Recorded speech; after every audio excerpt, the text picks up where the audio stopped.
Freemasonry and Judaism, Secret Powers Behind Revolution, by Vicompte Leon de Poncins, November 1929. Forward. We are actually witnessing an immense revolutionary movement of which the first outward manifestation was the French Revolution of 1789. This movement, which since then has spread all over the world, has a much deeper significance than it's generally supposed and aims at the overthrow of civilization. The fate of humanity is at stake, and it is of great importance for us to know the causes of the movement and its consequences, or, in a word, to know where we are going. But among the revolutionary forces there are two, which, although more or less hidden and unknown to the public, are nonetheless primordial. These are Freemasonry and Judaism. It is these two forces which we wish to make better known. It must be clearly understood that what follows applies to continental Freemasonry, the question of English Masonry being treated separately at the end.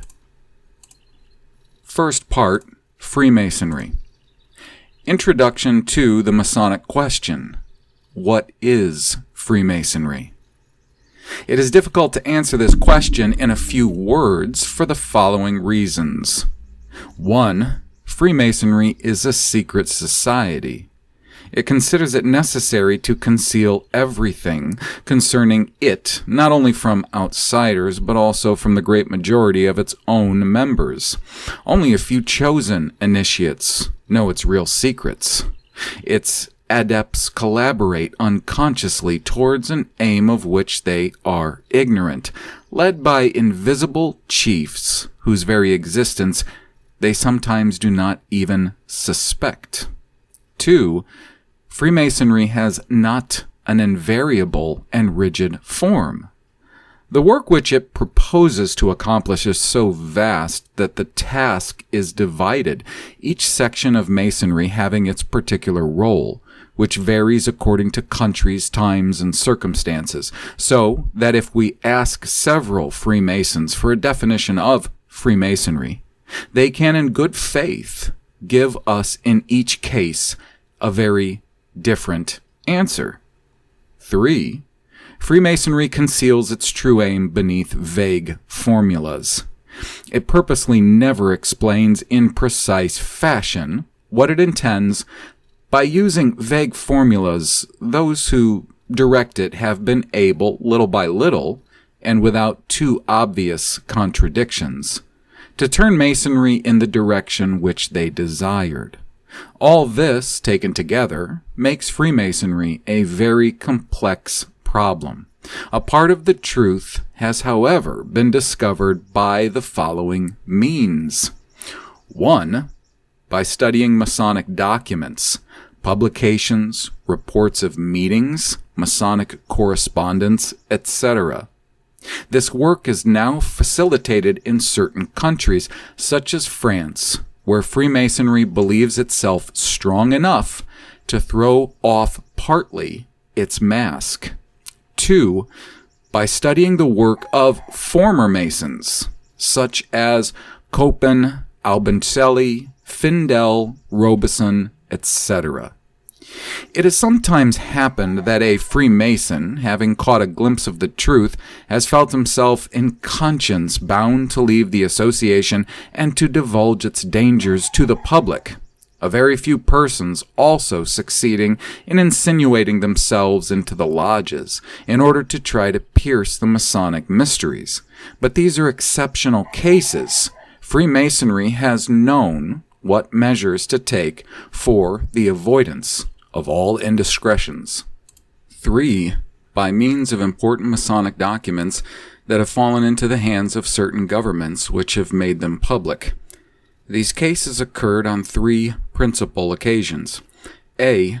In 1785, Lanz, a member of the Masonic Order of the Bavarian Illuminati, who was carrying secret documents, was struck by lightning at Ratisbon. When the police picked up his body, they discovered on him such compromising papers that the Bavarian government immediately took the matter up. A search was carried out among the papers of the sect, which led to considerable further discoveries and ended in a celebrated trial. Vicompte, the chief, was able to escape. All the documents seized could be seen in the archives at Munich. Copies were sent to all European governments, which, however, took no notice of them. B.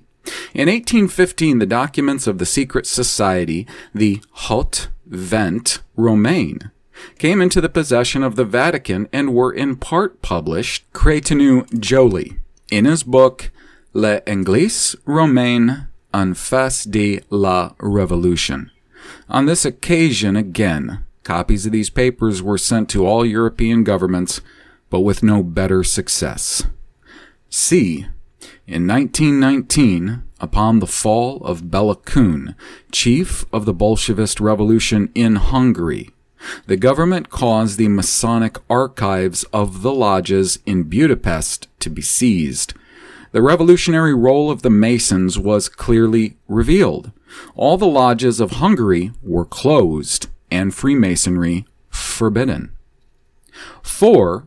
By ascertaining the Masonic revolutionary work accomplished in the world during the 2 last centuries, this work of disintegration extends to all branches, religion, politics, morals, art, literature, etc., and to all countries. It is the most solid proof and the most tangible, for it is easy to refute an argument. Facts cannot be denied, and there are so many of them that according to the evidence it is no longer possible to preserve any doubt as to the real essence of Freemasonry. From this study, the true role of this universal association emerges little by little, and it may be briefly stated thus. Freemasonry is a body of superimposed secret societies spread throughout the world. Its aim is to destroy the present civilization based on Christian principles, to establish in its place an atheistic, rationalist society which in fact leads straight to materialism, although it is supposed to have science and reason as a religion. Appearances has often changed, but this aim has remained unalterable. The inner nature of the struggle is spiritual.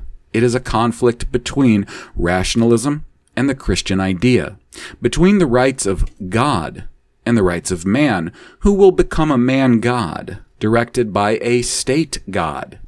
In order to reach this final aim, it was necessary to begin by undertaking the overthrow of monarchies representing the principles of authority and tradition, and to replace them, little by little, by the universal atheist Masonic Republic. The role of Freemasonry is to create the revolutionary state of mind rather than to act directly. We could quote in support of this brief summary numerous Masonic documents. Here are a few taken at random. To the French Republic, daughter of French Masonry, to the Universal Republic of Tomorrow, daughter of Universal Masonry. Freemasonry cannot do less than thank the Sovereign Pontiff for his last encyclical, Leo XIII, with incontestable authority and a wealth of proofs, has just informed us once more that there exists an impossible abyss between the Church, of which he is the representative, and the Revolution, of which Freemasonry is the right arm. It is better for those who are hesitating not to keep up vain hopes. All must come to understand that the time has arrived for choosing between the old order, which rests upon revolution, and the new order, which knows no other foundation but science and human reason, between the spirit of authority and the spirit of liberty. Having briefly stated the problem, we are now going to study the question in detail to show, with proofs in support, 1. Freemasonry in appearance. 2. Its revolutionary part in the world. 3. Freemasonry in reality. 4. Jewish influence in Freemasonry. 5. English Freemasonry. First part, Freemasonry in appearance. Definition of Freemasonry. Freemasonry varies in appearance according to circumstances, times, and peoples. Thus, the Masonry of Catholic countries is different from that of Protestant countries. Also, Masonry of today differs from that of before 1789 and from that of the middle of the 19th century. Everywhere and always, it offers diversities and contradictions. In principle, and according to its statutes, Freemasonry is a secret association, the aim of which is philanthropic, humanitarian, and progressive. It wishes to ennoble and perfect society by directing it towards an ideal of light, progress, and truth. All virtues are practiced, above all those of tolerance and brotherly solidarity between Masons. It is a sublime, holy, and sacred institution, the everlasting originator of all things done in humanity which are good, beautiful, and great. This association aims to place itself above the ideas of party, class, nationality, and religion. All Freemasons are brothers and equals. In the original statutes, Freemasonry must keep apart from politics. From the religious point of view, each Mason is free to believe what he wishes. These declarations are found or have been found in the constitutions of all the Masonic federations and therefore carry authority. What at first strikes a layman is the vagueness of the formulas. What is light? What is an ideal of progress? Everyone can have a different conception of it. That is just what Masonry wants, for it can thus work in the most varied directions. Only two affirmations remain definite: no dealing in politics, and respect for every religious faith. We shall see that the facts ceaselessly contradict those two dogmas. In France, for example, Freemasonry no longer hides itself and carries on openly a religious and political struggle. Origins of Freemasonry. If we are to believe the contradictory versions which Masons give of their origins, they are both vague and manifold. It seems that the association dates from very ancient times. In England, it comes from the guilds of Mason builders of the Middle Ages. Historically, it may be stated that Freemasonry has existed in its present form since 1717. At that time, several English lodges met in London and founded the Grand Lodge of England, the first in date of all the Grand Lodges of the world. John Anderson was entrusted with the task of bringing together, correcting, and editing in a definitive form the Masonic constitutions. His work appeared in 1723 and served as a basis for all present Masonic constitutions. There is a double and simultaneous organization: the visible administrative organization and the hidden organization, sometimes unknown to Freemasons themselves. The apparent administrative organization. The Freemasonry of the whole world is divided into several groups administratively independent of each other, each group corresponding broadly to a country. They bear different names, such as Federation of the Grand Lodge of England, of the Grand Orient of France, etc. The administrative organization of each of these groups or federations is very much the same everywhere. Let us take the Grand Orient of France, for example. It comprised, before the war, about 20,000 members, distributed in 400 lodges of about 50 members each. Each lodge is directed by officers elected for 1 year. They are 5 in number: the venerable, the first and second overseers, the speaker, and the secretary. They have no authority outside of their lodge. The central authority of the social body is also appointed by election. Each lodge elects a delegate, and these delegates meet twice a year. The assembly thus formed is called a convent, and is in fact the Masonic parliament of the Federation. This convent elects 33 members appointed for 3 years to form the Council of the Order, which is the executive committee of the whole Federation. At the head of the council is a board, and at the head of the board is a president or chairman. In other federations, this president is called Grand Master.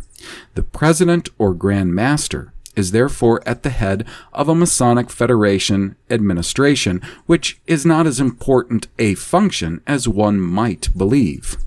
The convent examines questions of Masonic general interest, deals with the budget, decides upon modifications in the statutes, maintains intercourse with other federations, and, at present, occupies itself above all with political and religious questions. Secret organization of the degrees. So much for the visible organization, but according to an ex-Mason, Copen Albancelli, there exists simultaneously another which is much more secret, that of the degrees. We shall only touch on it briefly and return to it later. When a person enters Freemasonry, he first of all belongs to an apprentice lodge and is received as an apprentice. At the end of a certain time, when his mind is judged to be sufficiently receptive for the Masonic light, he passes to the degree of companion. That is to say, he is admitted into a lodge of companions. After a further period of observation, more or less prolonged, and if he is judged satisfactory, the companion will be promoted master and join a master's lodge. Every Mason can visit a foreign lodge of a degree similar or inferior to his own. Each degree has a catechism, ritual, and symbols of its own. Here let us note a difference. In the open administrative organization, the chief officers are appointed by election, whilst in the organization of degrees, they are chosen by selection. The Masons of a higher degree observe their brothers of a lower degree and only admit among them those whom they select.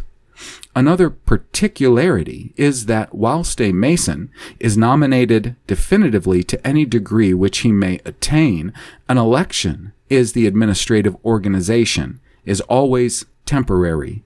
The degrees of companion, apprentice, and master form the lower Masonry, or blue Masonry, from which it is possible to resign at will. Above this comes the Masonry of high degrees, whose activity is unknown to the members of blue Masonry. The number of high degrees varies according to the federations and rites. In the Grand Orient of France, only 8 are actually practiced, the best known being those of Rose Croix, Chevalier Kadosh, etc. The Scottish rite practiced at the Grand Lodge has kept the 33 degrees. The supreme councils of the Scottish rite of the whole world are confederated. The 33rd degrees of the Grand Orient are not admitted to them. Higher up, the degrees continue to be given by selection, the number of members diminishing progressively while the high degrees become very secret. In a lodge meeting of any degree, there are always present one or more Masons of a higher degree, often unknown as such to their brothers of the lower lodges. Every Mason is therefore ignorant of what is said and done in the workshops of higher degree than his own, for entrance to them is forbidden. It is an essential duty which is laid upon the higher degrees to visit lower lodges and to inspire in them the ideas which they have themselves received from above. Freemasonry is then a superposition of secret societies, while in the administrative organization the management is directed from below by election. The organization of degrees, on the contrary, demonstrates the probability of a secret higher group which makes its will pass in an invisible manner throughout the whole Masonic pyramid. It can readily be understood that documents emanating from higher groups such as those of the Bavarian Illuminati, of the Haute Vente Romaine, and of the Hungarian lodges throw a strong light on the true nature of the Masonic aim and on the means employed. Whoever is at the summit of the pyramid can control the whole structure. However that may be, whether the secret of Masonic organization resides in the arrangement of degrees or elsewhere, one thing is certain, namely that between Freemasonry, such as it is shown to us in the form of a private, humanitarian, and philanthropic society, and the immense revolutionary part which it has played in the world, there is a striking contrast. There is a similar disproportion between its visible organization and the results obtained. Nor can one understand the need of the terrible oath exacted from all Freemasons, an oath accompanied by curses and threats if they should reveal the secrets of the association. Would a simple philanthropic society make such serious dispositions and think of such precautionary measures? When it is only a question of doing good, even discreetly, there's no need for this kind of concealment. There's something behind that facade. Let us therefore inquire into the part played by Freemasonry in history, and as shown in its documents from Munich, Rome, Budapest, and it will then appear to us such as it is really, an essentially revolutionary power. I shall not speak of rites, of symbols, and of ceremonies necessary for the creation in the lodges of the desired state of mind for the propagation of Masonic ideas. Each degree has its ceremonies, its rituals, its catechisms, and its psalms. All that is without interest for the layman. We shall only say a few words on a very important point. The religion of secrecy, which Masonry has created. At each degree, the oath to maintain secrecy is renewed, and the punishments which await the unfaithful Mason are recalled. The following is an example of such oaths. If I should, in the very least degree, violate my oath, may my head be cut off, my heart, my teeth, and my entrails be torn out and thrown into the sea. May my body be burnt and the ashes cast to the winds, so that nothing may remain of me or of my thoughts among men and among my brother Masons. Masonry is so well organized in this respect and knows so well how to render its adherents secretive that not a word leaks out, even in the low degrees which know nothing important and which form the immense majority. There is, to my knowledge, no case of a high initiate having betrayed an important secret. Second part. The revolutionary part of Freemasonry in the world. Freemasonry and the Revolution of 1789. None of the great classical histories of the Revolution mentions the part played in it by Freemasonry. It is indeed incomprehensible. Here is the greatest event of history for 1,800 years. An event which has changed the face of the world. A hidden power plays in it an immense part, and this power remains unknown for more than a century. A few persons have known the truth and either from fear or from interest have kept silent. Others, still fewer in number, have spoken and have been treated as visionaries. Many sincere people have felt that the revolutionary manifestations of 1789 were not entirely spontaneous. They had a presentiment of a secret impulsion without being able to discover its source. But today, Freemasonry openly acknowledges the French Revolution as its work. In the Chamber of Deputies, during the sitting of 1 July 1904, the Marquis de Rosenbaum pronounced the following words: "Freemasonry has worked in a hidden but constant manner to prepare the revolution. Mr. Jumel, that is indeed what we boast of. Mr. Alexander Zevas, that is the greatest praise you can give it. Mr. Henry Michael, that is the reason why you and your friends hate it. Mr. de Rosenbaum, we are then in complete agreement on the point that Freemasonry was the only author of the revolution, and the applause which I receive from the left, and to which I am little accustomed, proves, gentlemen, that you acknowledge with me that it was Masonry which made the French Revolution. Mr. Jumel, we do more than acknowledge it, we proclaim it." It was from 1772 to 1789 that Masonry collaborated the great revolution which was to change the face of the world. It was then that the Masons gave to the people the etiquette adopted in their lodges. Masonry, which prepared the Revolution of 1789, is in duty bound to continue its work. The present state of opinion invites it to do so. From 1789, Freemasonry wished to found a new civilization, radically opposed to the old order. It was necessary to overthrow that which constituted the strength of the latter, the monarchy and Catholicism. These two bases destroyed, social order is without defense, and the former discipline and hierarchy can be abolished at leisure. As they cannot enter into open warfare against the Church, Masons attack its natural supports, monarchy and aristocracy. The inner meaning of this warfare is not only political, but essentially social and religious, for Western civilization is founded upon Christian ideas and discipline. The abolition of monarchy by divine right was the condition sine qua non of the entire scheme. It was impossible to attempt anything against society under this form of government. The revolution, which we are told was made for the people, was in reality made against the people.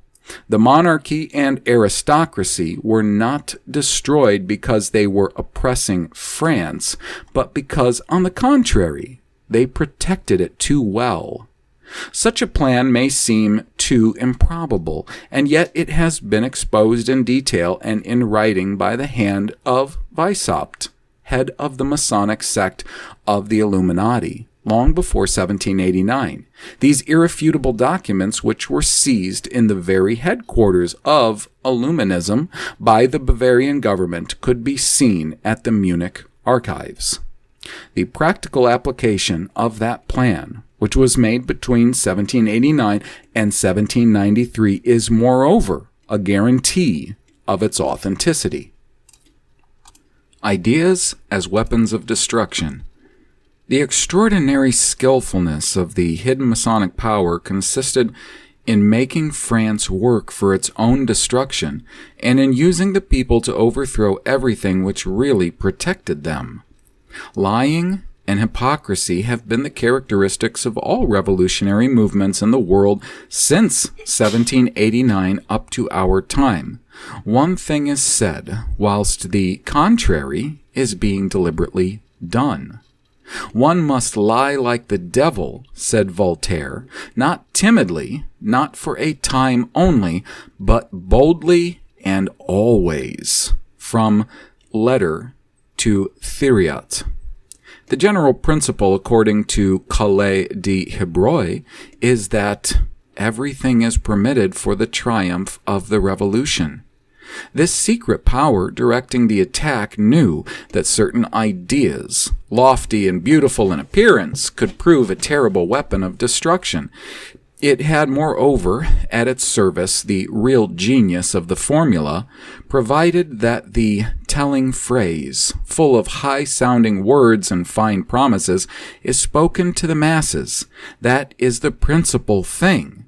The contrary of what has been stated can be done afterwards. That is of no importance. Such are the three words of Masonic origin: liberty, equality, fraternity. We may sum up by saying that the Revolution of 1789 was not a movement of revolt against the tyranny of the old system of government, nor, as we are asked to believe, a spontaneous, sincere, and enthusiastic soaring towards new ideas of liberty, equality, and fraternity. Freemasonry was the hidden inspiration and to some extent the directing influence of the movement. It did not create from the beginning the new social gospel, whose earlier origin dates from the Reformation, but it collaborated the principles of 1789, spread them among the masses, and contributed actively towards their realization. Let us study the details. The revolutionary part of Freemasonry from 1789 to 1792. Everyone knows the revolutionary preparation of the encyclopedists. What is not known is the preponderant part played by Masonry during the Revolution. The following is the evidence of the Mason Bonnet, orator of the Convent du Grand Orient de France, in 1904. During the 18th century, the glorious line of the encyclopedists found in our temples a fervent audience, which alone at that period invoked the radiant motto, still unknown to the people, of liberty, equality, fraternity. The revolutionary seed germinated rapidly in that select company. Our illustrious brother Masons, d'Alembert, Diderot, Helvetius, de Holbach, Voltaire, and Condorcet completed the evolution of people's minds and prepared the way for a new age. And when the Bastille fell, Freemasonry had the supreme honor to present to humanity the charter which it had friendly elaborated. It was our brother Mason, Lafayette, who was the first to bring forward the proposal for a declaration of the natural rights of man and of the citizen living in society, in order to make it in the first chapter of the Constitution. On August 25, 1789, the Constituent Assembly, of which more than 300 members were Masons, finally adopted almost word for word, such as it had been for long elaborated in the lodges, the text of the immortal Declaration of the Rights of Man. At that decisive hour for civilization, French Masonry was the universal conscience, and in the various projects improvised and initiated by the members of the Constituent Assembly, it never ceased to apply the considered results of the slow elaborations of its workshops. The above assertion is so clear and explicit that it needs no further commentary. Amongst the documents which demonstrate the Masonic revolutionary preparation, those of the Illuminati are the most complete. We have noted the circumstances in which the Bavarian government seized in Munich on 11th October 1786 the archives of the Illuminati. The leader, Weishaupt, succeeded in escaping. A plan of world revolution was found. All the documents were put together under the title Écrits originaux de l'ordre et de la secte des Illuminines, and published by A. François, court printer, Munich, 1787. The soul of the association was its chief, Weishaupt. Louis Blanc, who was a sufficiently pure revolutionary for his words not to be doubted, has in his Histoire de la Révolution thus characterized his work.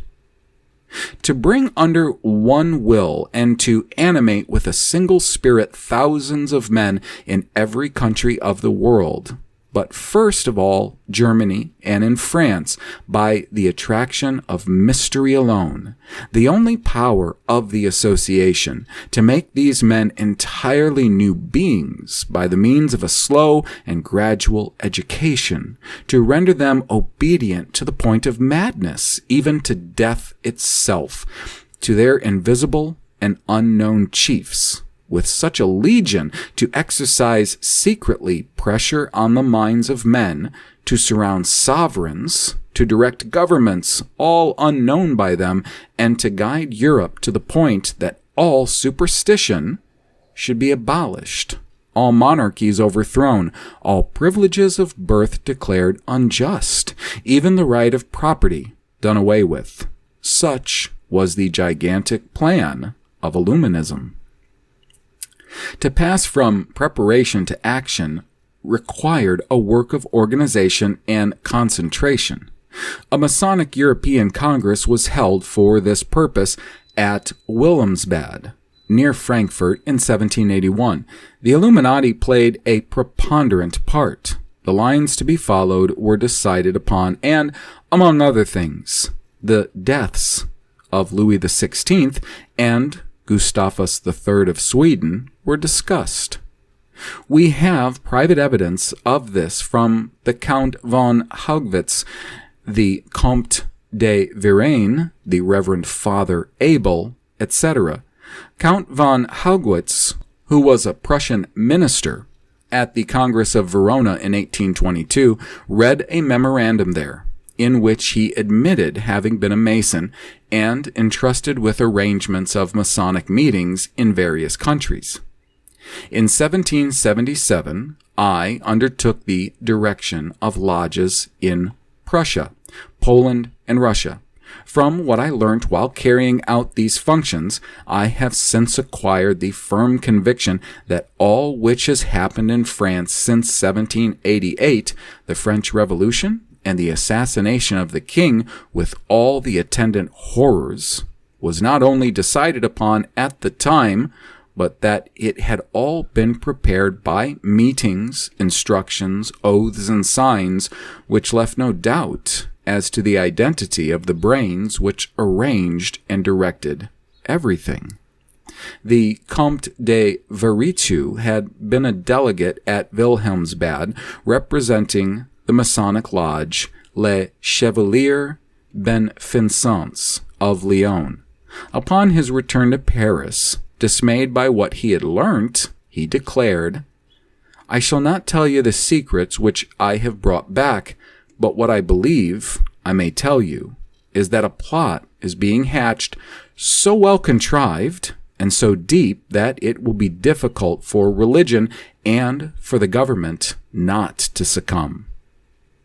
The Reverend Father Abel, son of the minister of Bavaria, gave an address in Vienna in 1898, in the course of which he made the following statement. In 1784, there was an extraordinary meeting at Frankfurt of the Grand Lodge Electique. One of the members put to the vote the condemnation to death of Louis XVI, King of France, and Gustavus III, King of Sweden. That man was called Abel. He was my grandfather. A Jewish newspaper, Die Neue Freie Presse, having reproached the speaker with casting a slur on his family, Father Abel said in his following address, "My father's dying wish was that I should devote myself to repair the harm which he and our relatives had done. If I had not to carry out this injunction of my father's will, dated 31 July 1870, I should not speak as I am doing." Having elaborated its plan of action, Freemasonry actively began to carry it out. By directing an invisible means the electoral campaign of 1789, M. Cochin and Carpentier, in a work called La Campagne électorale de 1789 en Bourgogne, give as their conclusion that in view of the state of disorganization of the old independent bodies, provinces, orders, and corporations, it was an easy matter for an organized party to seize upon public opinion and direct it. M. Copin Albincelli, in his book Le Pouvoir occulte contre la France, analyzes the writings of M. Cochin and Carpentier. This is what he says. These two writers have examined the documents of municipal and national archives for 1788 through 1789. For example, they specifically applied themselves to a study of the electoral campaign of 1789 in the province of Burgundy. They verified that the principal demands contained in the cashiers of this province were composed not by the states, nor by the provincial corporations, but by a very small minority, a little group of a dozen members, mainly doctors and lawyers. Not only did this group compose the proposals, but it maneuvered to get them accepted by each of the corporations. It used tricks and subterfuges to gain its ends, and, if it did not succeed, falsified the text of adopted resolutions. This is not all. They verified also that in the documents emanating from this group, which was working in Burgundy, a jargon is employed which we now know well is that of Masonry. And finally, so that their demonstration should be complete, the two authors, extending their work, found the same procedure used in all other provinces, the same very small minorities, everywhere composed of similar elements, acting everywhere at the same time and in the same way, and consequently obeying the same order and password and speaking the same jargon, which is so easily recognized, thus proving that this password was transmitted by Freemasonry. So true is this, write M. Cochin and Carpentier, that there was not a single movement termed popular from 1787 to 1795, except that in La Vendée, which really was so, and that all of them were decided, organized, and planned in all their details by the chiefs of a secret organization, acting everywhere at the same time and in the same manner, and causing the same order to be executed everywhere. On the role of Freemasonry in the preparation of the Revolution, the recent and remarkably documented work on the Mason G. Martin provides a clear and abundant proof. G. Martin accuses all of the adversaries of Freemasonry of bad faith, and that cuts short all argument. He says, Freemasonry is not subversive. It respects king, religion, and law, but its obedience is not passiveness. The laws are worthy of respect, but are not intangible. In fact, the Masons with their enlightened minds await an opportunity to change the laws and propagate principles which destroy them. This is then a dispute over words. The fact upon which everyone is agreed remains. Freemasonry proclaims and spreads a system of new political, social, and religious ideas. They constitute a different civilization radically opposed to the old one. Freemasonry defines it as superior. Therefore, Masonry is constructive. We, on the contrary, consider it to be bad and dangerous. And since in order to establish this new civilization, it is first of all necessary to destroy the old one, we are therefore justified in saying that Freemasonry is destructive. G. Martin studies the part played by French Freemasonry in the preparation of the Revolution. This preparation required 3 phases. 1. The elaboration of the revolutionary doctrine. 2. The propagation of the doctrine. 3. The active participation of Masonry. 1. The elaboration of the revolutionary doctrine. The intimate connection between the encyclopedists and the Freemasons is now well known. Did Masonry inspire the philosophers, or did it borrow its doctrines from them? The Freemason, amiable, quoted by G. Martin, opts for the first theory and Martin for the second. The point is therefore not clearly elucidated. The philosophers have elaborated an abstract doctrine. Freemasonry from 1773 to 1788 brought the doctrine to the point of practical application, a work which Martin thus summarizes.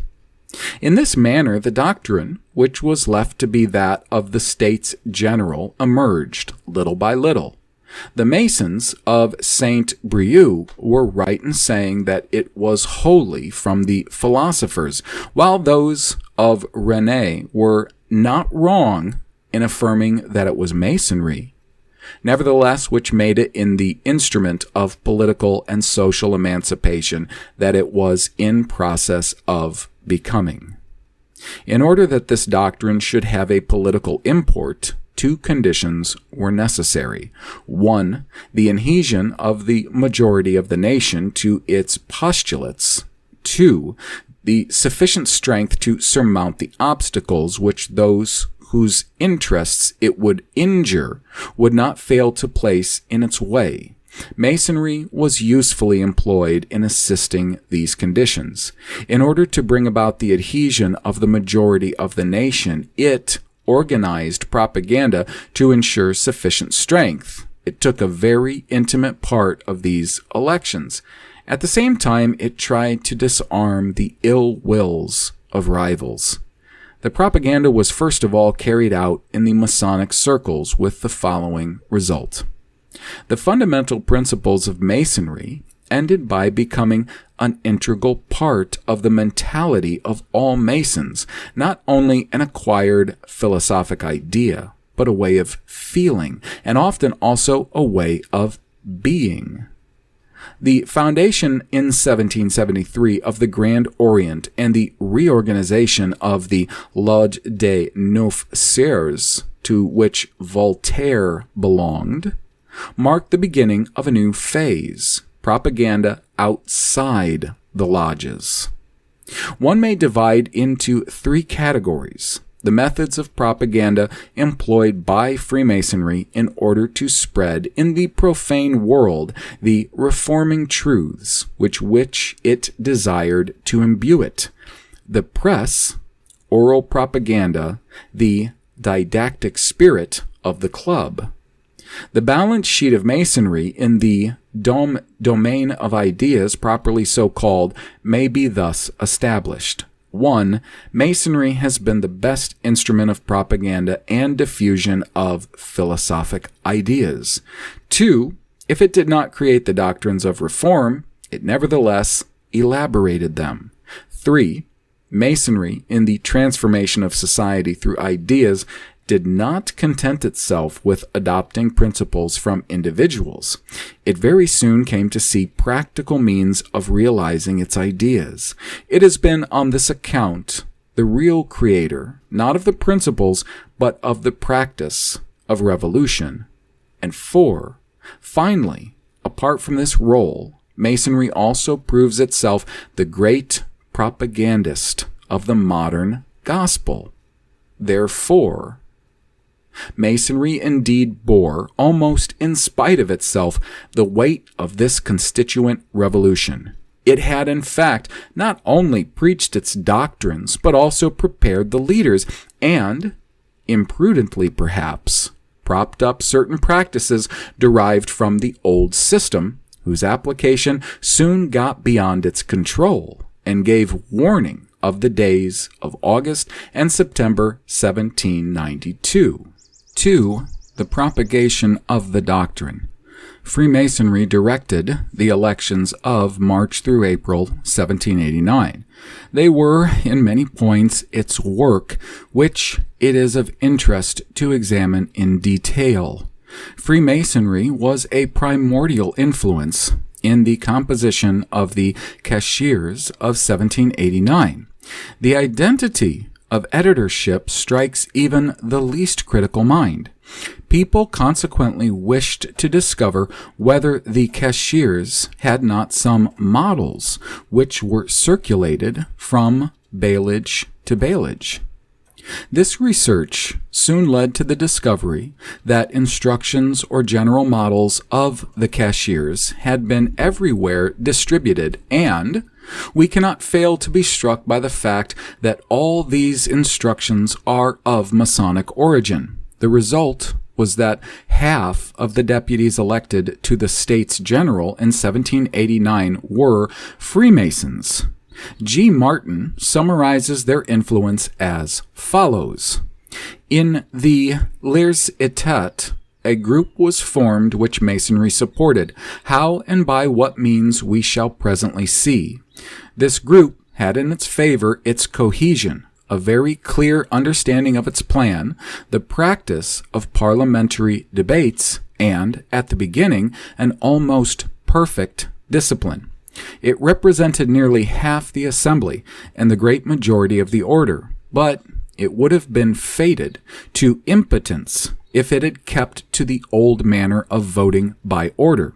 It acted then upon the deputies of the other orders, who were impressed by its cohesion and its will, and, thanks to the Masonic elements among them, was able to detach them between the 5th May and the 22nd June. It thus assured the surrender of the king and the triumph of the reforms. It is difficult in these circumstances to overestimate the services rendered by Freemasonry to the beginning of the Revolution. The elected deputies were indeed strictly supervised, thanks to an organization called Bureau de Correspondance, of which G. Martin gives details. The Freemasons did not cease, in fact, to direct parliamentary opinion, and the Bureau de Correspondance was the point where the connection was made between the Masonic lodges, the public, and the elected deputies. And elsewhere, not less important was the financial support brought by Masonry to the work of reform. The setting in motion of such an upheaval was bound to cost a great deal, but Masonry did not spare its money any more than its time or intellectual activity. The Masons indeed possessed very large capital resources. The two ways in which it made use of this capital seem, above all, to have been the printing and distribution of pamphlets which served as models for the cashiers, and the equipment of groups of young men who helped towards the triumph of the new ideas. Freemasonry also gave a great deal in charities, of which a part had a clearly political aim, or, as we should say today, a demagogic one. The point achieved is that, in case of trouble, the mob, which will have backed the political demands of the Reform Party by force, is certain to be supported financially by the Masonic lodges. Therefore, by subsidizing newspapers, by composing public notices, by helping victims of civil war, by financing opposition, Masonry brought prudent but effective help to the electoral campaign which led to the convocation of the States General. And at Versailles also, while the States General was in process of organization, the part played by Masonry was again preponderant. It achieved mastery thanks to the closely organized connection between the Mason deputies. As early as the month of May, this plan of Masonic Society of Representatives became a reality, but it would not do, nevertheless, for it to remain a closed association like a temple, for there would be too great a risk that non-Mason deputies would then be tempted to constitute in opposition to a political group which might easily be hostile. It would be enough if the leaders were Masons and if the spirit of the club was Masonic, so that the principle would be safe and the necessary concentration established. 3. The active revolutionary part of Freemasonry. This is a dangerous subject, as G. Martin knows that better than anyone. He treats it in a much vaguer fashion. He tells us that Freemasonry initiated popular leaders whom it thought it could usefully employ, and, inversely, that it sent Masons to harangue the people. They that were Masons was unknown to those whom they harangued. They often cleverly allowed their audience to believe that the initiatives decided upon had come from itself. They directed but did not force their opinion. Freemasonry did not content itself with speeches, but organized the proletariat with the aim of maintaining the order as well as sustaining its principles. In another sphere, the Masons, little by little, and thanks to Masonic mutual help, invaded the royal government, in which they brought about the ascendancies of the ideas of reform. Finally, they penetrated into the army. Freemasonry would have had perhaps much more difficulty in securing the triumph of its doctrines in practice if it had not had, during the last years of the century, the support of a great portion of the army. Historians who have reported this fact seem to have grasped imperfectly the root cause, which was the spread of lodges in military circles. The old system of government collapsed partly because the French army and its lower cadres did not attempt to come to its aid. Here again, Masonic propaganda had consequences which surpassed the expectation of its military promoters. By the help given to the beginning of the Revolution, military Masonry was an essential element in the triumph of the new ideas. It may even be supposed that without it, the great work would have been seriously compromised. G. Martin, who stops at the Revolution properly so called, thus concludes his book.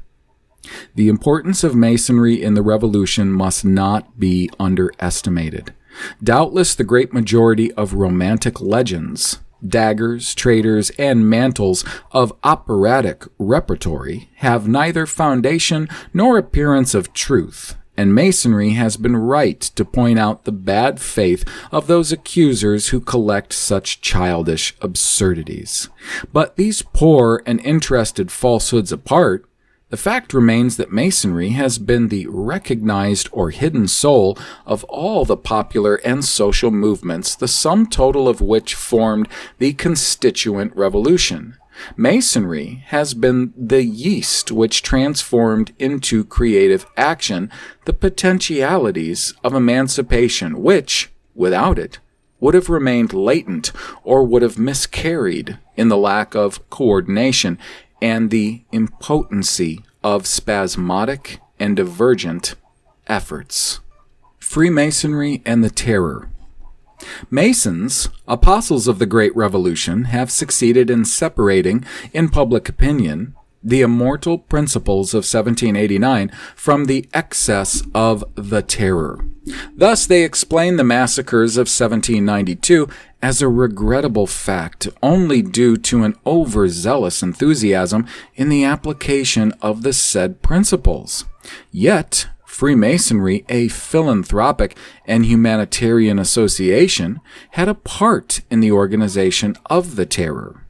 We have proofs of its responsibility, those of Bertrand de Mulville, minister of Louis XVI, of the Freemason Marmontel, and of Duport, the author of the revolutionary plan of the Terror, the crimes of which were prepared mainly by the propaganda committee of the lodge, Les Amis Renis, let us quote the Mason Marmontel. Money, above all, and the hope of pillage are all-powerful among this people. We have just experienced it in the Faubourg Saint-Antoine, and one could scarcely believe how little it cost the Duc d'Orléans to have the factory of the honest man Revellion plundered. He who amongst this very people assures the livelihood of 100 families. Mirabeau jokingly maintains that with 1,000 louis one can make a very good occasion for sedition. Have we got to fear the opposition of the greater part of the nation which does not know our plans and which would not be disposed to lend us support? Without doubt, in their houses, shops, offices, and workshops, the greater part of these home-loving citizens will perhaps think our plans, which may disturb their rest and their pleasures, too daring. But if they disapprove of them, it will only be timidly and without noise. Moreover, does the nation know what it wants? It will be made to wish and to say what it has never thought. If it suspects anything, it will receive the same reply as Crispin made to the legates, that it is your lethargy. The nation is a great flock which thinks only of pasture, and with the help of good sheepdogs, the shepherds can guide as they will. After all, it is their good which we desire, though they know it not. Neither their old system of government, their religion, their morals, nor all their antiquated prejudices are worth preserving. All that is a shame and reproach to an age like ours, and in order to trace a new plan, a blank sheet is necessary. To over the bourgeoisie, we shall have, if necessary, that class which is resolved, and which sees nothing to lose and everything to gain by the change. There are powerful motives to stir it to revolt: scarcity, hunger, money, alarming and terrifying rumors, and the madness of terror and fury which will strike into people's minds. The bourgeoisie produces only elegant speakers. All these orators of the tribune are nothing in comparison with our Demosthenes, hired at an ewe apiece, who, in the wine shops, in public places, and in the gardens on the quays, proclaim havoc, fire, villages sacked, and running with blood, plots to besiege and starve out Paris. The social movement requires this. What could one do with all these people by muzzling them with the principles of goodness and justice? Good people are feeble and timid, and only the worthless are determined. It is an advantage for the people in a revolution to have no morality. How could they resist men to whom all means are good? There is not one of our old virtues which could help us. The people need not have any, or else they should be of another kind. All that is necessary for the revolution, all that is useful to it, is just. That is the great principle. Note 1. From the beginning of the revolution, Freemasonry closed all its lodges. But this apparent suppression was probably only a precautionary measure, for the secret lodges still existed as in the past, and all the others were replaced by clubs. Let us not forget, moreover, that the role of Freemasonry is to create the revolutionary state of mind, rather than to fight openly at the head of the movement. Freemasonry had created the state of mind and sent forward its men to the attack. These were impregnated with the Masonic principles and applied them during the Revolution without necessarily being directed by Freemasonry. 2. Let us note in passing that Adrien Duport obtained the adoption by the Constituent Assembly of the Emancipation of the Jews.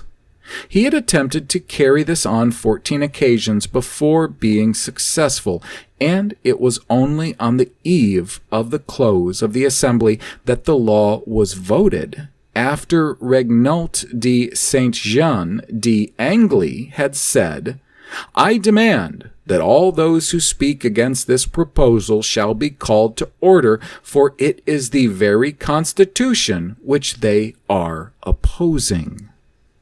Let us now turn to the part played by Freemasonry in France from 1793 to our own days. The role of Freemasonry has been exposed in detail and in a complete manner by several writers, such as Deschamps, Delisle, Copen, Albincelli, etc., and it is from them that we shall take the following brief summary. By wishing to go too fast, Freemasonry miscarried. The excess of the terror brought about a violent reaction of the country. Being able to do better, Freemasonry resumed its philanthropic guise and respectful attitude to social order.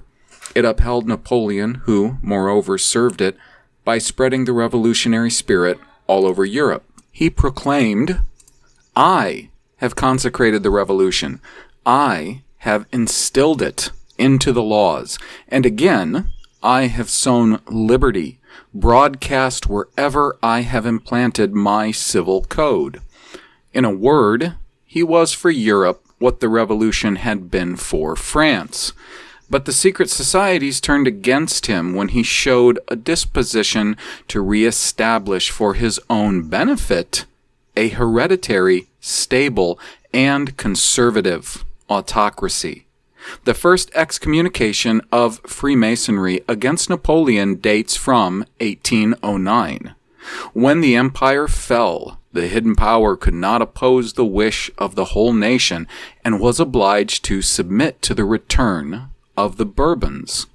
What Masonry wanted, by one means or another, was to save the revolution by maintaining its spirit and keeping as many of its conquests as possible. The two important points for it were the separation of church and state, and the suppression of absolute monarchy. The constitutional form of government was therefore implanted in France, and under it, Masonry had its chance. Louis XVI said, "The Secretary of the Grand Orient de France Bazot gave the charter that its constitutional government, that principle, protects us." Having thus met the most pressing need, the hidden power resumed its work and carried on invisibly a relentless campaign against the Restoration, which was becoming too strong and was making the people too contented. It must be centuries, perhaps, before most peoples of Europe can reach the degree of happiness which France enjoyed under Charles X. This said Stendhal. Masonry participated in the Revolution of 1830.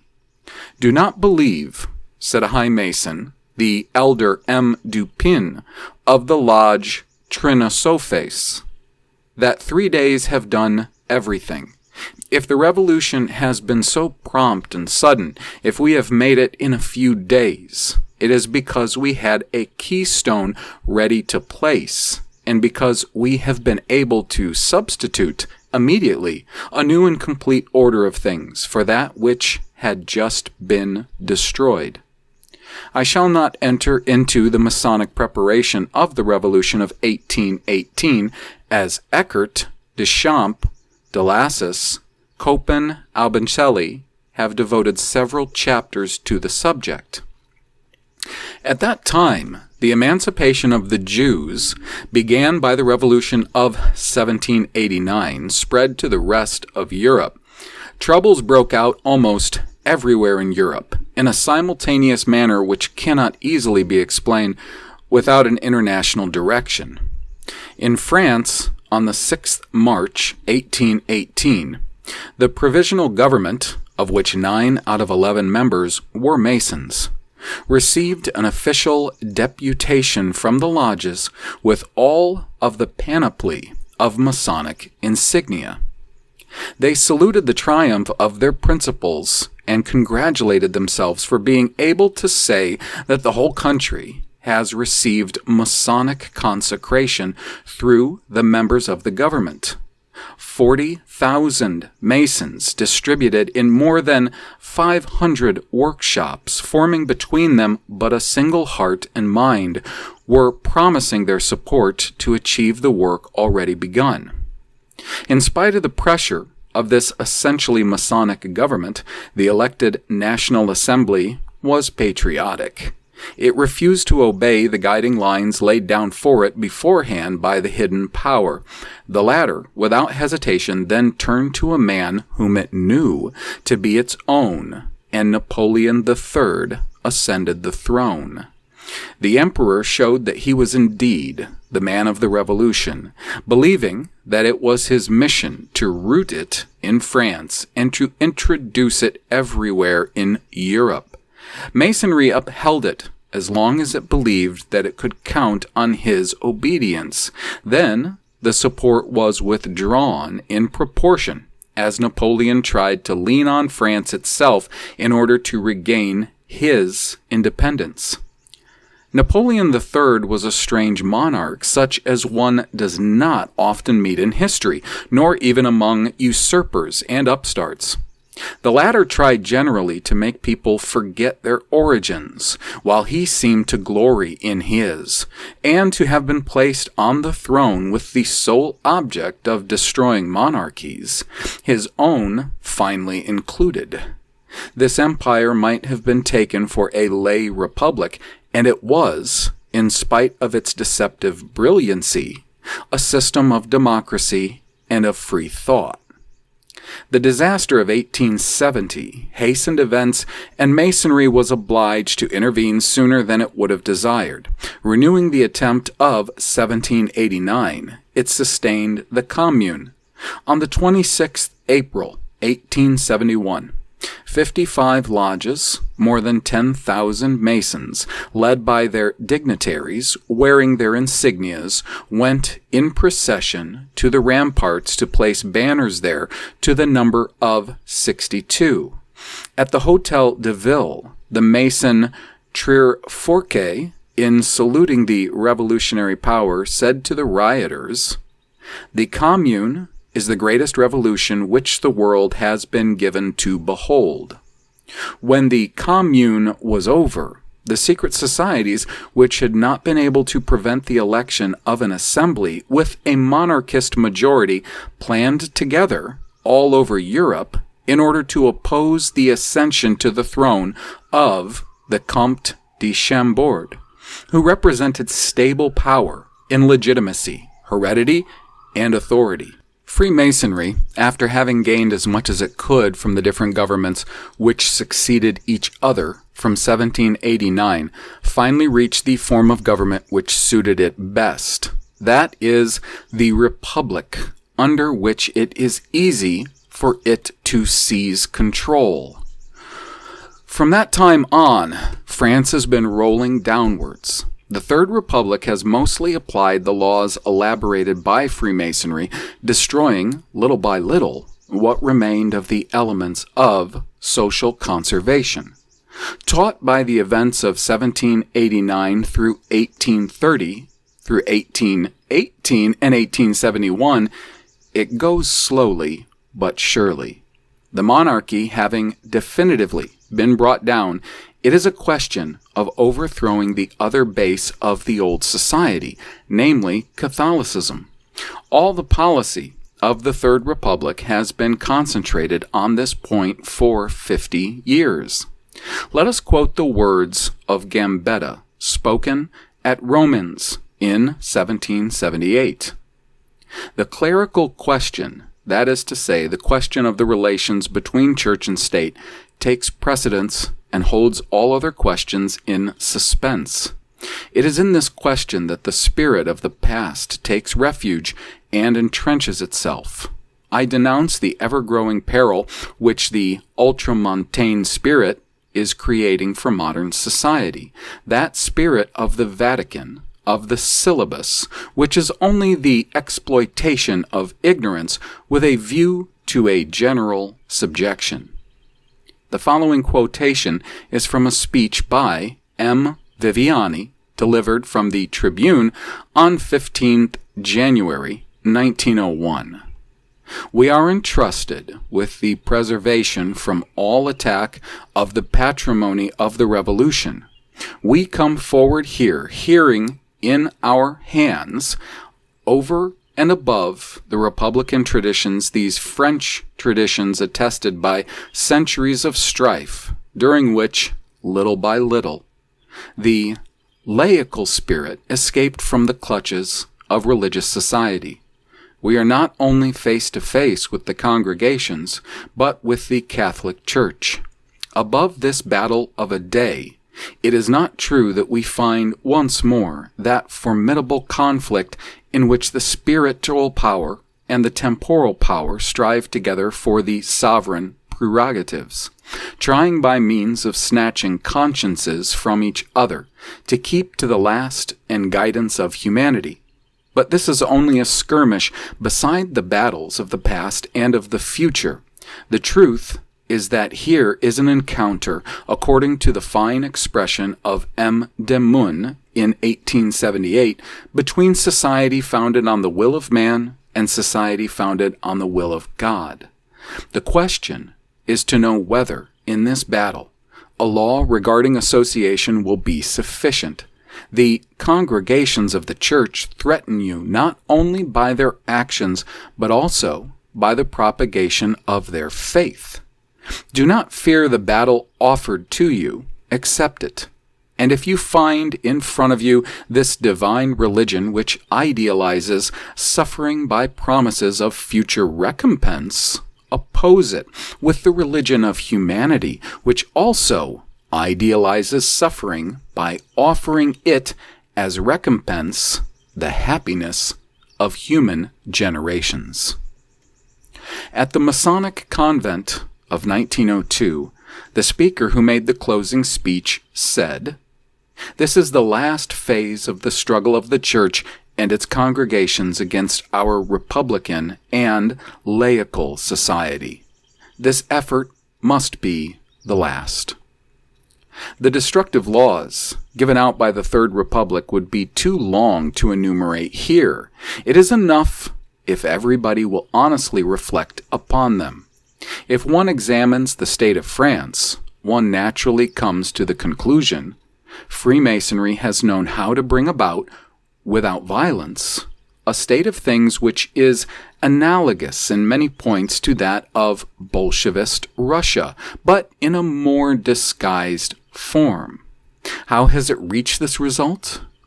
The answer is that since 1871, and especially since 1881, none of the governments and cabinets which have succeeded one another has represented France. The Republic, French in name, is nothing but a Masonic republic, destructive of true French society and of the Church. In order to reach its aim, Freemasonry has succeeded in making of our country a center of revolutionary propaganda. Freemasonry begins to unmask and everywhere proclaims its victory. As early as 1893, the Matin openly stated in one of its articles, "We may affirm, without being overbold, that the majority of laws which the French submit to, and we speak of important political laws, have been examined by Freemasonry before appearing in the official gazette. The laws on primary education, on divorce, the military laws, and among others the law obliging seminarists to do military service, went from the Rue Cadet, or headquarters of the GO, to the Palais Bourbon, and they came back inviolate and definitive. In conclusion comes this shout of triumph. We are still all-powerful, but on condition that we compose our aspirations in a simple formula. For 10 years, we have marched forward repeating, clericalism is the enemy. We have everywhere schools without religious teaching. Priests are reduced to silence, and seminarists have to carry the soldier's pack. That is no ordinary result in a nation which calls itself the eldest daughter of the Church. The influence of Freemasonry in French politics was thus summarized by a well-known Masonic writer. The advent of the Republic permitted Freemasonry to act outwardly and to take such a place in the state that its adversaries could say that France was not a republic, but a free Masonic state. The socialist elections of 1924 were the triumph of Freemasonry. The 11th May 1924, the adversaries of Freemasonry marked the most complete defeat which they have had perhaps ever suffered. The Republican victory was characterized from the Masonic point of view by the fact that there was elected to the Chamber of Deputies a considerable number of Masons whose quality as such was notorious, while the heads of the anti-Masonic organizations were ignominiously beaten, as for example General de Castelnau and the Avrion, the Comte de Luce and the Haut Rhin, M. Marcelot and the Haut Marne, etc. The result of the elections was that the interference of Freemasonry in parliamentary affairs and its domination on very many deputies and senators became stronger than ever during the Harriet Socialist Cabinet of 1924. A.G. Mitchell has published a book, La dictature de la France, Maconière sur la France, showing on the one side the decision taken at various Masonic congresses, and on the other the corresponding official realizations during the Harriet government. 1. The lodges decreed the suppression of the embassy to the Vatican. Among other sources, the official bulletin of the Grand Lodge de France, January 1923, page 39. 2. The lodges demand the application of the law on the congregations. Among others, the official bulletin of the Grand Lodge de France, Convent 1922, page 220. First Ministerial Declaration by Harriet, 17th June 1924. 3. The lodges demand the application of the law on the congregations. Among others, the official bulletin of the Grand Lodge de France, Convent of 1922, page 220. First Ministerial Declaration by Harriet, 17th June 1924. 3. The lodges demand the triumph of the idea of laicity. Among others, Convent du Grand Orient, 1923, page 220. First Ministerial Declaration by Harriet, 17th June 1924. 4. The lodges demand a full and complete amnesty for condemned persons and traitors, notably Marty, Sedul, Callot, Malvy, Goldsky, etc. Among others, great meeting at the headquarters of the Grand Orient, Rue Cadet, 31st January 1923, Bulletin Hebdomadaire, number 339, 1923, page 13, voted by the Chamber, 15th July 1924. 5. The lodges desire the scrutin d'arrondissement electoral system. Among others, Grand Lodge de France, 1922, page 287, voted by the Senate, the 23rd of August, 1924. 6. The lodges decree the introduction of the system of non-religious education into Alsace-Lorraine, in spite of previous promises.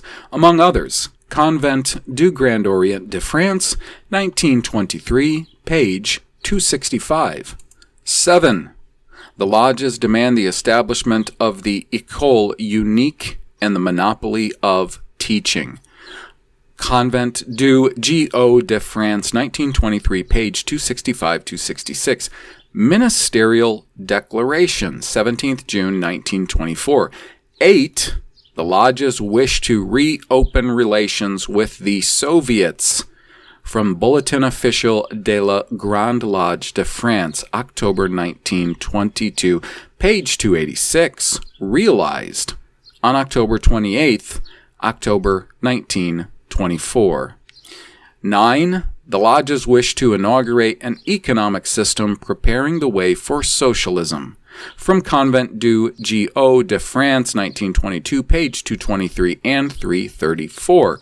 C. A. G. Michael, for realizations. And 10. The lodges are for the League of Nations to make of it an international tool of Freemasonry, etc. The Harriet Ministry was the domination of the Cartel de Gauche. The cartel is a coalition which has existed under various forms for 30 years, of the Radical Socialist Party and the Collectivist Party, SFIO, or Section Francaise de Internationale Ouvrière, an alliance concluded in the bosom of Freemasonry, which is the real master of the Republic since 1881. The radical branch of Freemasonry, which has dominated almost alone for a long time, the great secret organization has always specialized in the work of undoing Christianity in the country by means of anti-religious Illuminism. As for the collectivist party of Bloom, the second branch of Freemasonry, which tends to supersede the purely radical socialist branch, its aims are known. It is not only an anti-religious party, but a party of class war and of social revolution, which wishes to destroy what is called the capitalist system, that is the system of individual ownership, and to replace it by a collectivist or communist society in which the banks, the mines, the factories, the means of transport, and the land would be exploited by the proletarian state.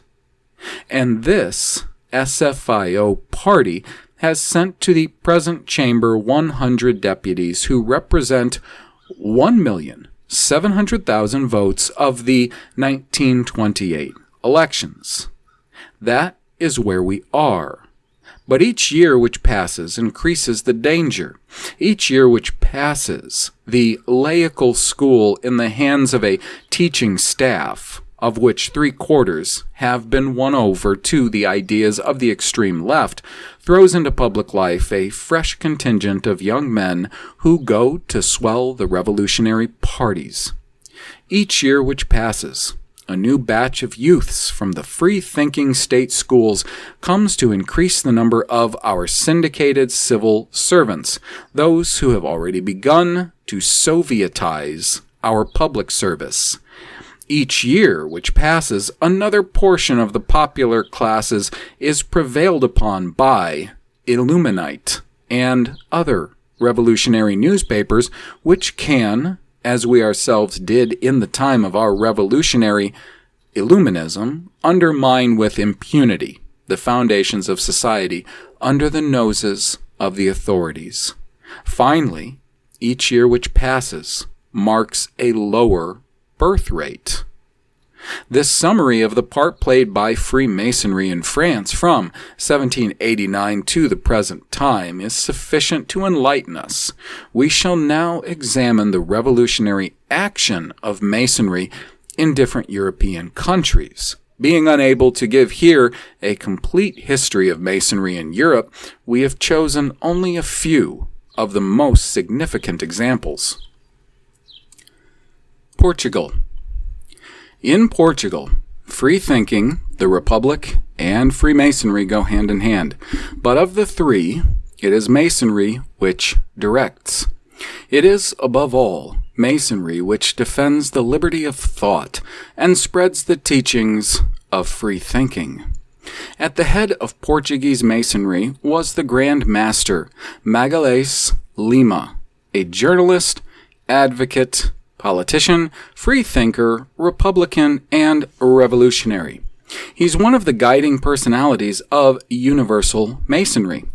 In December 1907, he came to Paris to give in the lodges a series of lectures entitled Portugal, the overthrow of the monarchy and the need of a republican form of government. Some weeks later, King Carlos and his eldest son were assassinated. King Manuel mounted the throne, and as he was considered inoffensive, his banishment was considered sufficient. Freemasons did not take the trouble to hide that they were the authors of the Portuguese Revolution. The Mason Fernamont, Grand Orator of the Grand Orient of Belgium, said at the sitting of 12th February 1911, "Do you recall the deep feeling of pride which we all felt at the brief announcement of the Portuguese Revolution? In a few hours the throne was brought down, the people triumphed, and the Republic was proclaimed. For those who were not initiated, it was a flash of lightning in a clear sky. But we, my brothers, we understood. We knew the marvelous organization of our Portuguese brothers, their ceaseless zeal, their uninterrupted work. We possessed the secret of that glorious event." Quoting this passage, Wichtel adds, "Does one require more proofs? Turn to the Bundesblatt, the official organ of the Grand Prussian Lodge, zu den drei Weltkugelen. This paper speaks of a book by the Portuguese professor Jorge Granja on the history of Freemasonry in Portugal from 1733 to 1912, and quotes the first words of his preface. The majority of outstanding men during the religious, political, and literary upheavals of Portugal during the last 2 centuries belonged to Freemasonry." And Dr. Grena adds further on, "All the important leaders of the revolution of the 5th of October 1910 were Masons." Those who worked for the overthrow of the monarchy belonged to the families of Castros, Costas, Cohen, Piriros, Farias, Texeras, Fonsecos, etc., which held important posts in Spain, Holland, England, America, and were united by Masonry and by l'Alliance Israelite Universelle. Spain. In Spain, as elsewhere, the first aim of Freemasonry is the destruction of the monarchy and of religion. The Grand Master, Moriala, said so clearly at the International Masonic Congress of Madrid, July 1891. "The people has always followed the policy of the king. That time is past, and the Republic of Spain is a necessary progress which is not far off. If Alphonse XIII had not been assassinated, it is not for lack of trying. We shall, however, only speak of the case of Ferrer, which is interesting because it shows the world organization of Freemasonry. On some empty pretext, a revolt broke out at Barcelona. Incendiarism and massacres forced the Spanish government to place the town under martial law. The instigator of the troubles, Ferrer, was arrested. He was handed over to a military court which condemned him to death. The judgment was ratified. Lying telegrams were sent to the newspapers of every country declaring that Ferrer had not been judged according to the law, that his defending counsel had been arrested, and even that the clergy and the Pope had to do with the case. The Lanterne wrote, "The bloody hand of the Church, a party to the trial, has conducted everything, and the ruffian soldiers of the King of Spain only carry out his will.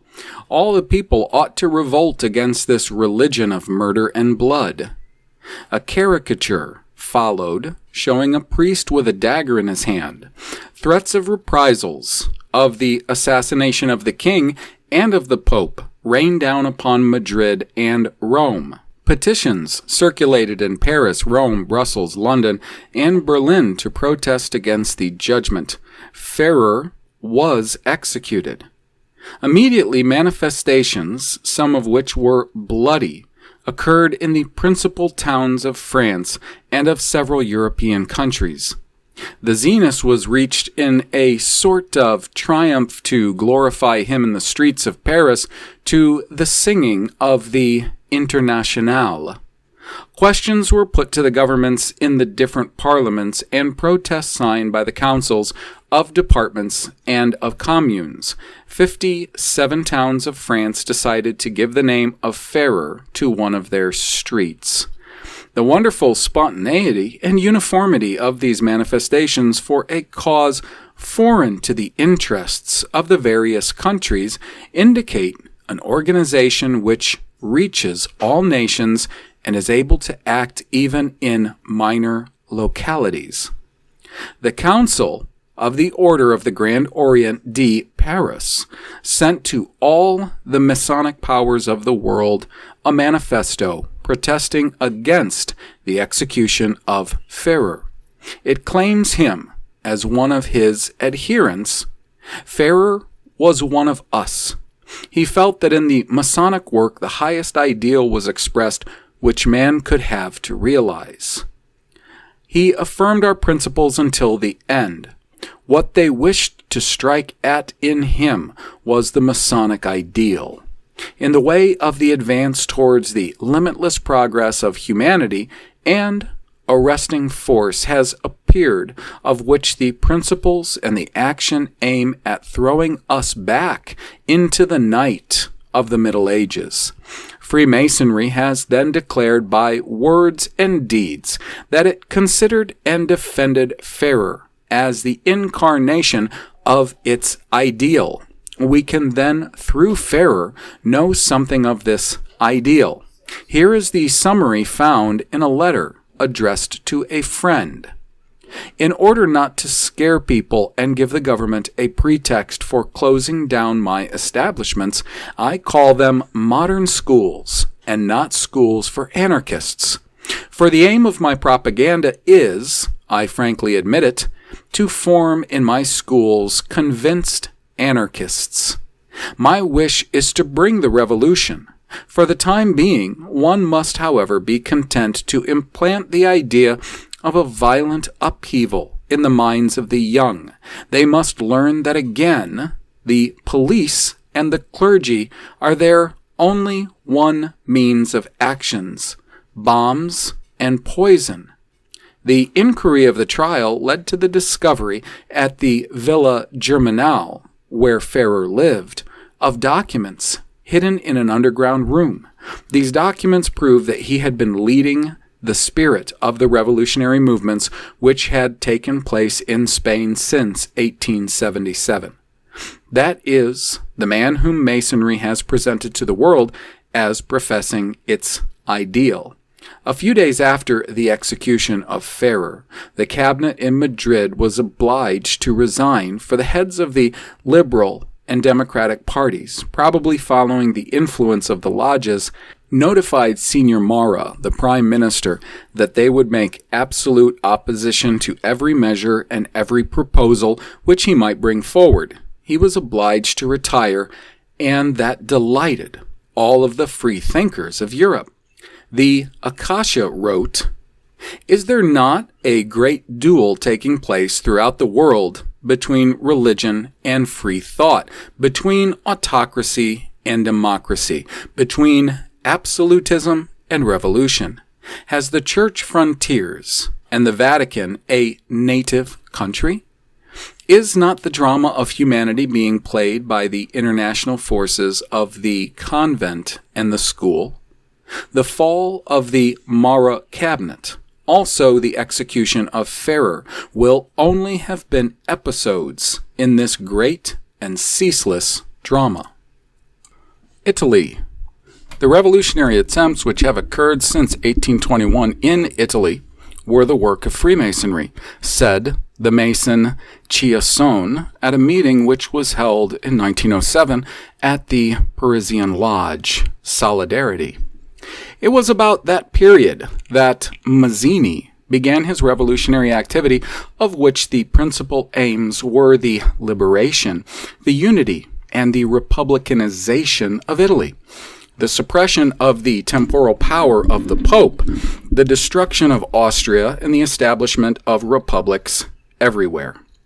He was in contact with the revolutionaries of the whole world, such as Kossuth, the Polish revolutionary, Stanislas Dvorak, the Russian Jew, Alexander Herzen, who were all three Masons. It was not then without reason that 22 years after his death, the Rivista della Massoneria Italiana said of him and his assistants, Mazzini, Garibaldi, and Kossuth shine with unsurpassed glory, which make crowned heads turn pale. Was Mazzini a Freemason? He sometimes used hard words in his writings about the hollow symbolism of Freemasonry and about the lack of unity in its political program. However, there is not the least doubt that Mazzini, like Garibaldi, was a Mason, although in his political undertakings he relied above all on the secret societies founded by himself and on the Carbonari associations. During his whole life, he maintained the closest intercourse with the best-known heads of Freemasonry, such as Aurelio Saffi, the publisher of his works, and the Jew Adriano Lemmi, who was later to restore Italian Masonry and turn it into the political direction desired by Mazzini. Mazzini, and with him Garibaldi, are highly esteemed in Masonic papers, which praise them both in an exaggerated manner. The chief organ of the lodges calls them the greatest stars of Italian Masonry. He was Grand Master from 1871 to 1872, the year of his death. After that, his most faithful pupils assumed the direction. It was then that the first council of the Order of Italian Freemasons was appointed with 33 members. Under the guidance of the Grand Master, Adriano Lemmi, persona friend of Mazzini, Italian Masonry strengthened its position in 1887. The year 1872 saw the foundation of the unity of Italian Masonry, and since then it is guided by the spirit of Mazzini. Italian Masonry has never been else than revolutionary. It exacted from the Italian government the occupation of Rome and the abolition of the temporal power of the Pope. Very many Masons were also among the irredentists who were openly supported by the lodges and the Masonic papers. Mazzini and Garibaldi remained until their death revolutionaries and republicans. Their revolutionary program has been relentlessly applied by Italian Freemasons who awaited the favorable moment to execute the last item, the ruin of the Austrian Catholic monarchy. Turkey. In 1900, the Grand Orient of France began to turn its attention to Turkey. The Young Turks, who were for the most part composed of Jews, Greeks, and Armenians, were making no progress in their political efforts. They found help in Masonry and thereafter advanced rapidly. A secret Young Turk council was formed, and the whole movement was directed from Salonika. Salonika was the most Jewish town in Europe. 70,000 Jews out of a population of 100,000 was specially suitable for the purpose. It already contained, moreover, several lodges in which the revolutionaries could work without being disturbed. These lodges are under the protection of European diplomacy, and the Sultan was without weapons against them. His fall was inevitable. This extract from the Acacia, October 1908, explains everything. At Salonika, there were at that time 2 lodges which were connected with the Grand Orient of Italy. The lodge, Macedonia, whose venerable was the Italian Jew Emanuel Corasso, and the lodge, Labor et Lux. There were also the Lodge Veritas, which was connected with the Grand Orient of France, the Spanish Lodge Perseveranza, and the Greek Lodge Philippos, this last one pursuing an exclusively national policy. The Young Turks entered those lodges and met there in order to organize and prepare the revolution. Moreover, a great number of the members of the lodges strengthened the secret Young Turk Committee of Union and Progress, in which they carried out valuable work. The Turkish government, which could not long remain in ignorance of this constant and mysterious work, became alarmed, but its police was unable to get to the bottom of the plot. As a precaution, the lodges turned to the Grand Orient of Italy, which let them foresee the protection of the Italian embassy in case of need. Thus, little by little, the Young Turk Party came to be almost entirely composed of Freemasons, among whom Jews occupied the most influential posts. The revolution having succeeded, as we know, Freemasonry knew how to utilize its victory. On the 1st May 1909, the representatives of 45 Turkish lodges met in Constantinople and founded the Grand Orient Ottoman. Muhammad Orfi Pasha was nominated Grand Master. Among the other dignitaries were the following Turks: David Cohen, Raffaello Ricci, Nicholas Forte, Marcion, Jacques Sohami, and Georges Sursac. A short time after, a Supreme Council of the ancient and accepted Scottish Rite was also formed and recognized by the French and Italian Masonic authorities. Austria-Hungary. It would take too long to relate the part played by Freemasonry in the modern revolutions of Serbia, Greece, Germany, and elsewhere. We shall only speak of its action in Hungary, a very interesting country from this point of view because, following upon the Bolshevist revolution of Bela Kun, the government seized and published the Masonic archives, thus exposing their flagrant connection with the revolutionary movement. On the 29th of April 1918, the Grand Master of Hungarian Masonry, Dr. Arpad Bokay, made a very patriotic speech in Vienna. The enemies of Hungary are also the enemies of Austria.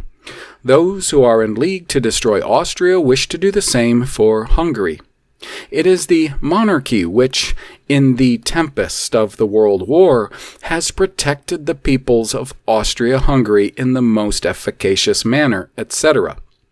In November of the same year, the imperial government was overthrown, and on the first page of the first number of its bulletin, which was now able to appear without hindrance, Viennese Masonry thus hailed this event. The new state of things came as a surprise.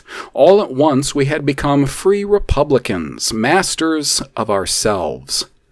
We were no longer the slaves and martyrs of a bureaucratic government that, without critic or resistance, served militarism and self-domination.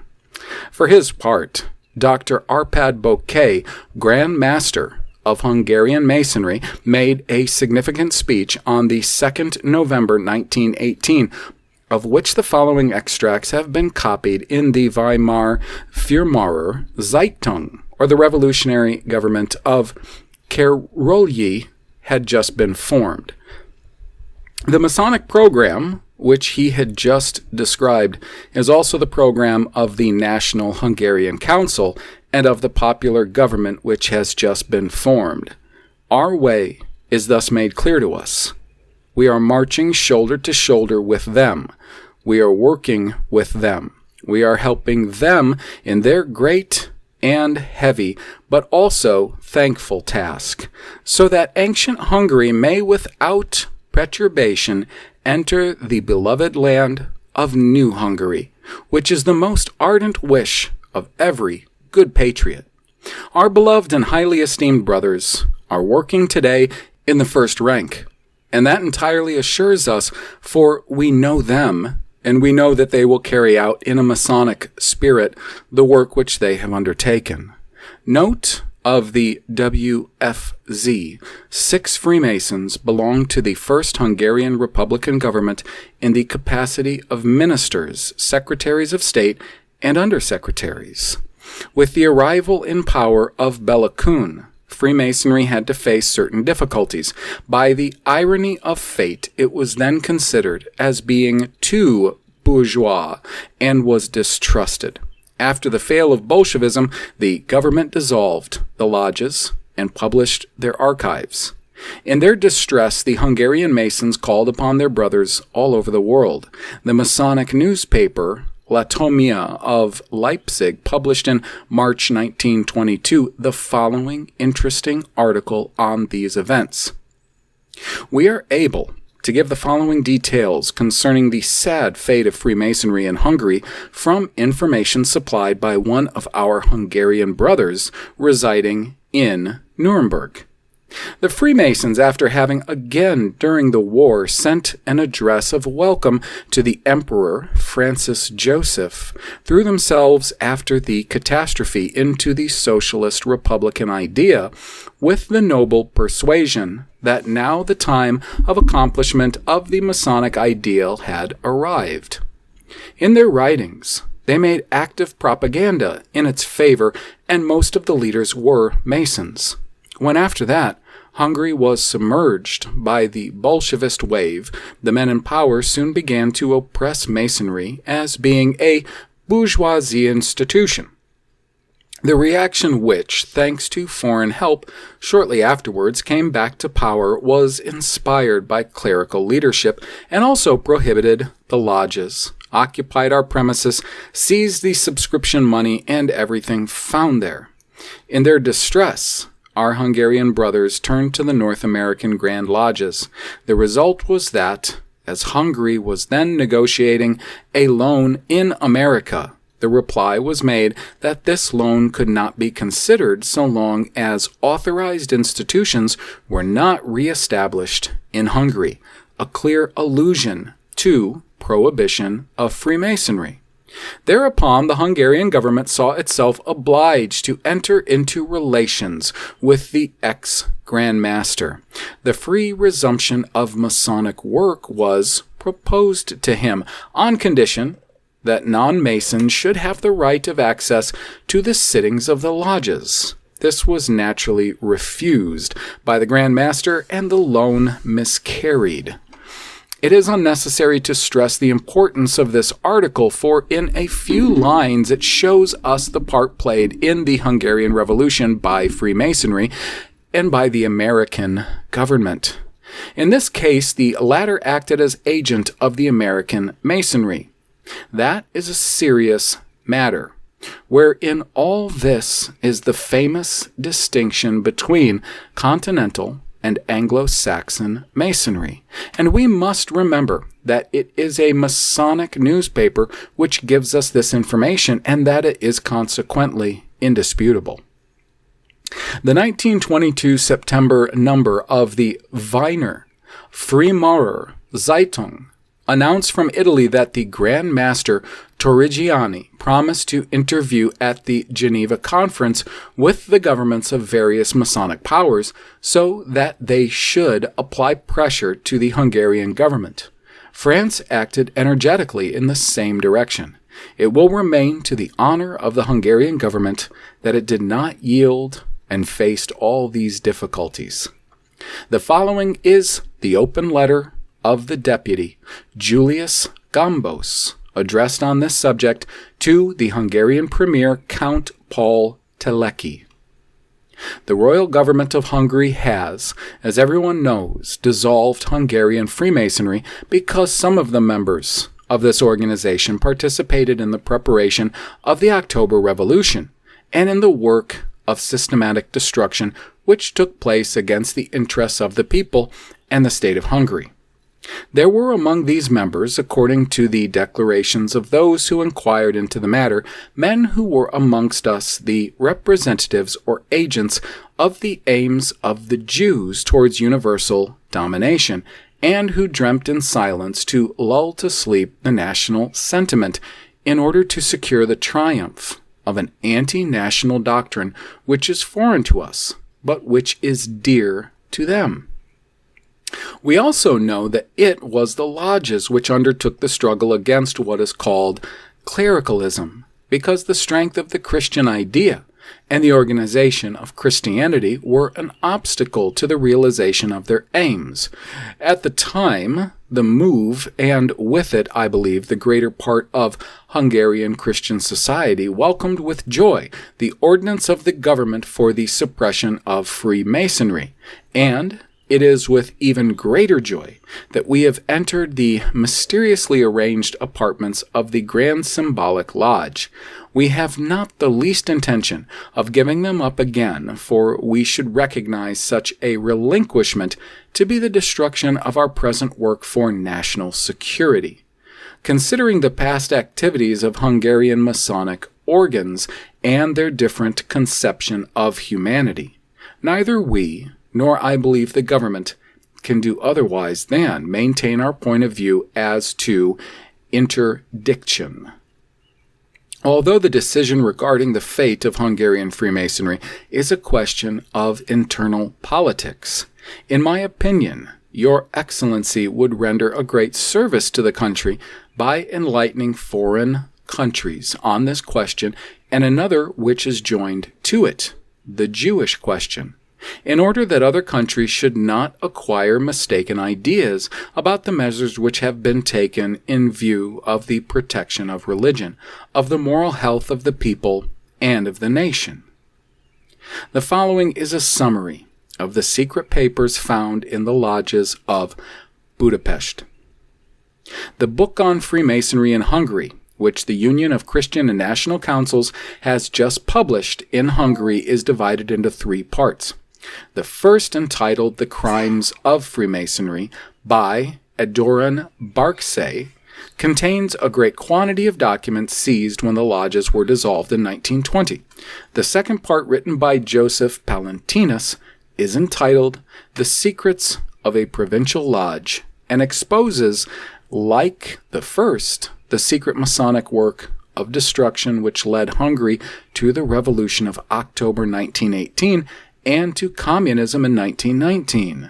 The last part contains the list of the members of the Masonic lodges of Hungary, which proves that 90% of the Hungarian Freemasons were Jews. The 3 first chapters briefly summarize the general history of the Masonic movement. Chapters 4 through 8 analyze the working methods of Hungarian Freemasons, their struggle against the church and religious teachings in school, their campaign in favor of universal suffrage, their policy regarding nationalities, and their international tendencies. Finally, the last chapters, which attract more specially our attention, show how the Jews, grouped in the lodges, systematically prepared defeat and then the destruction which followed upon the end of the war. Chapter 11 shows us by means of numerous documents that in Hungary, Freemasonry is eminently a Jewish work. Thus, for example, the book containing the Constitution of the Grand Symbolic Lodge of Hungary, printed at Budapest in 1905, bears the date of the Jewish era 5885. The text of the vows taken by members is in Hebrew. The secret passwords are in the same language. The list published at the end of the book shows us that 90% of the members were Jews, with names such as Abel, Bloch, Berger, Fuchs, Hertz, Levy, Pollock, Rosenthal, Schoen, etc., or Magyarized Jewish names like Hun and Haber. The author of the book quotes on this subject a very characteristic preface which appeared in the work of Professor Pierre Augustin, one of the people commissars who shared the power with Bellakun and who was condemned to death by the Hungarian tribunals last December, a work entitled The Path of the Jews. Among other things, one finds the statement that in order to write the history of the Jews in Hungary, it is also necessary to write that of Hungarian Freemasonry.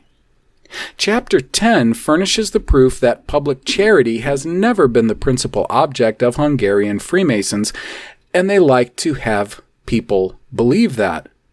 although they only obtained the recognition of their lodges by the Minister of the Interior in 1886 at the express condition that they should not deal in politics. Charity was for them only a signboard behind which were hidden the secret intentions of Jewish Freemasons for the gradual monopolizing of all political power. In a report of 24th February 1911 signed Paul Zend, Venerable of the Lodge Martinovics, we find passages such as the following. We readily recognize that charity, such as we now practice, does not correspond with our ideas. We must concentrate our attention on the necessity of achieving radical changes in the actual society.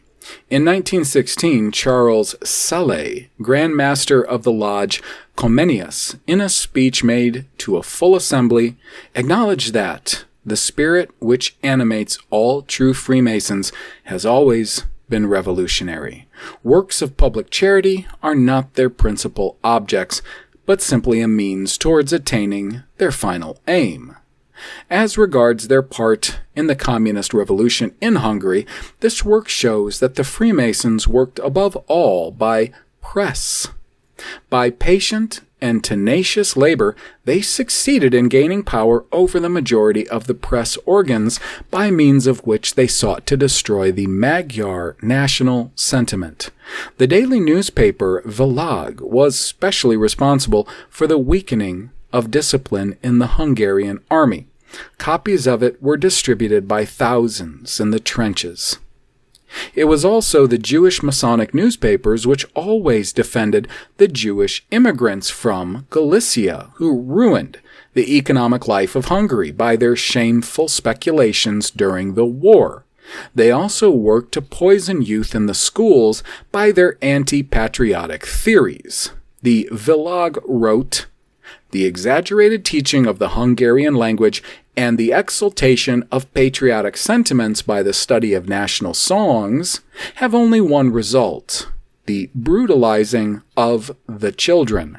And the Ketel, the official paper of the Hungarian Freemasons, wrote, "We must win over the teachers and schoolmasters in order to reach, through them, the soul of the young and prepare the way for non-religious instruction.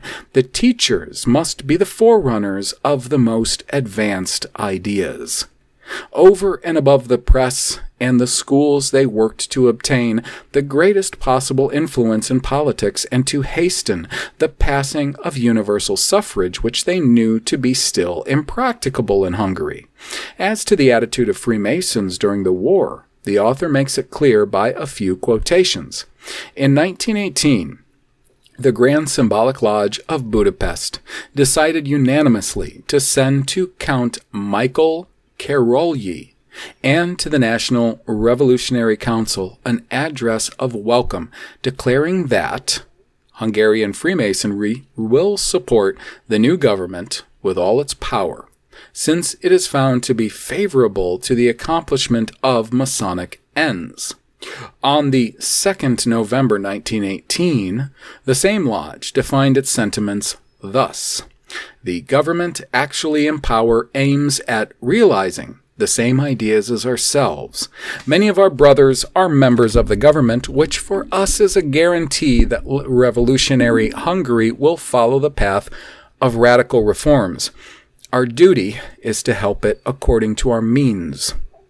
All the Hungarian Masonic lodges were dispersed in 1920 and their goods confiscated for the benefit of the state according to the laws of the Hungarian constitution. An inquiry was opened by the Ministry of Interior in order to know who were the Masons directly responsible for anti-constitutional acts and to bring them before the regular tribunals as soon as the inquiry was over. The Christian societies which formed themselves since the end of the war all inscribed at the head of their programs the struggle against Freemasons and demanded energetically their prosecution, for Hungarian public opinion held them responsible to a great extent for defeat, and above all, for the revolutionary troubles which caused so much harm to Hungary. In 1920, at the time when the dissolution of the lodges had been decreed in Hungary, M. Berthelot, in the name of French Freemasonry, addressed a letter to Count Albert Apollonier, head of the Hungarian peace delegation, requesting him to intervene in order to persuade his government to reconsider its decision. Members of the British diplomatic mission at Budapest and in Vienna made similar applications, but the government informed them that so long as the part played by Freemasons was not entirely cleared up, there could be no question of giving back to them their former privileges. To conclude, let us briefly examine the Masonic action during the war.